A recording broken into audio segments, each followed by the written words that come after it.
No Americans were allowed to meet the Afghan leaders.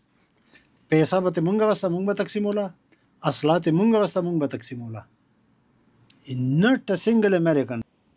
د میجر عامر د وایي هماغه کس د پاکستاني استخباراتو ایسای لخوا د افغانستان ماموریت په مخ بیو د استخباراتو د ننه دی هغه د وایي چې هیڅ امریکایي د افغانستان په جهاد کې له نظامي او د مرستو د ویش له اړخه شامل نه وو. ټولې پیسې او مرستې او وسلې دوی ویشلې، دوی له امریکا ترلاسه کولې او دوی ویشلې.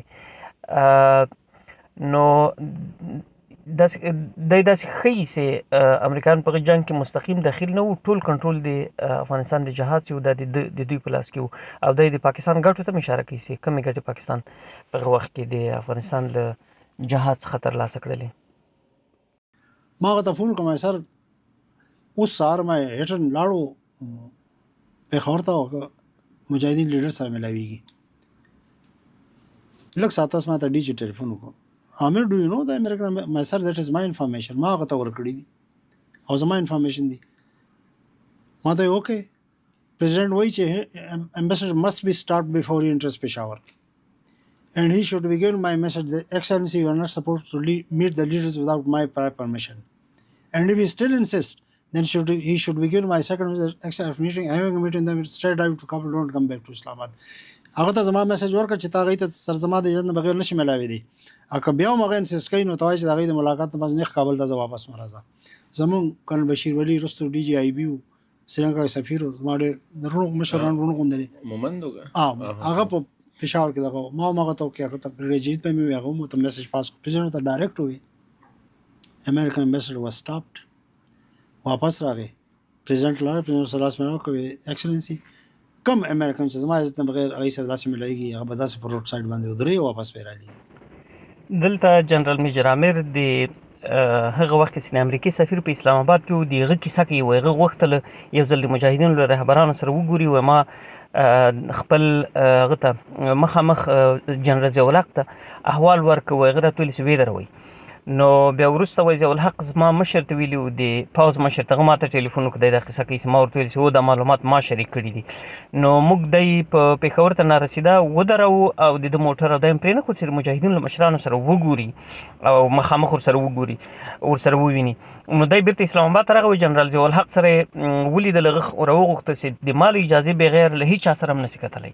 تاسو اوس دلته تصور کوئ چې د پاکستان پوځ استخبارات مشران څومره په هغه وخت کې په دغو مسلو باندې ښکېل وو چې نه یې پرېښودل افغان جهادي مشران مخامخ د نورې دنیا سره تماس ولري، چې هغوی د امریکا د سفیر، د امریکا د سی آی ای د مشر چې دی د هغه کیسه هم کوي د کیسي، چې هغه هم غوښتل ورسره وګوري او دوی پرې نه ښوده چې هغه نه پرېږدي. نو دغه نور هیوادونه لکه سعودي عربستان، امارات او دغه نور واړه غټ هیوادونه، اسلامي هیوادونه، دا خو یې په هېڅ صورت نه پرېښودل چې مخامخ د مجاهدینو له مشرانو سره وګوري. نو د افغانستان په د جهاد په مرحله کې داسې ښکارېږي چې د مجاهدینو ډلې او مجاهدینو مشران مخامخ پاکستان تر خپل کنټرول لاندې ساتلي وو، تر څو داسې نه شي چې بل چا سره مستقیمې اړیکې پیدا کړي او دوی په خپله خپل روابط ورسره جوړ کړي. دا اوس د طالبانو په تړاو هم دغسې ده. پاکستان غوښتل چې د کابل سقوط یا د افغانستان له سقوط وروسته دوی مخامخ چې دي پر طالبانو باندې کنټرول ولري او هر څه د اسلام آباد څخه اداره سي. دوی له دې راضي نه وو چې امریکا د مخامخ له طالبانو سره اړیکې ولري او په د دوحې له لارې د چینل موجودي. دا اوس هم چې پاکستان ناراضه ده، کېدای شي یو دلیل یې د دغه میجر عامر خبرو ته په کتو سره همدغه وي چې د اسلام آباد چینل نه کراس کېږي اوس له نورې دنیا سره، که خصوصا له امریکې سره د طالبانو روابط چې دي دا د زلمي خلیلزاد یا په قطر کې د طالبانو د استازو له خوا نه مخامخ ترسره کېږي. نو د پاکستان د نارضایتۍ یو دلیل کېدای شي همدغه وي.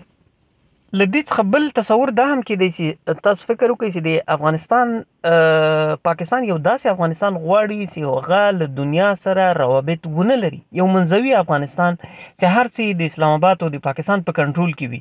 که نړۍ له افغانستان سره او په افغانستان کې له واکمنو سره روابط ساتي، هغه باید د اسلام آباد څخه لکه څنګه چې میجر عامر ورته اشاره کوي چې جنرال ضیاء الحق د امریکې د هغه وخت سفیر ته ویلي چې زما له اجازې پرته ته باید چا سره ونه ګوري. نو د پاکستان اوسنۍ غوښتنه او توقع هم همدغه ده، داسې یو افغانستان چې هر څه د اسلام آباد له خوا اداره سي یا د اسلام آباد له خوا له نړۍ سره د دوی روابط وي. نو پاکستان همغه ډول یو افغانستان ته خوشاله ده چې نړۍ سره مستقل روابط نه وي، یا په بله معنا د افغانستان بهرنی سیاست ټول د دوی په کنټرول کې وي.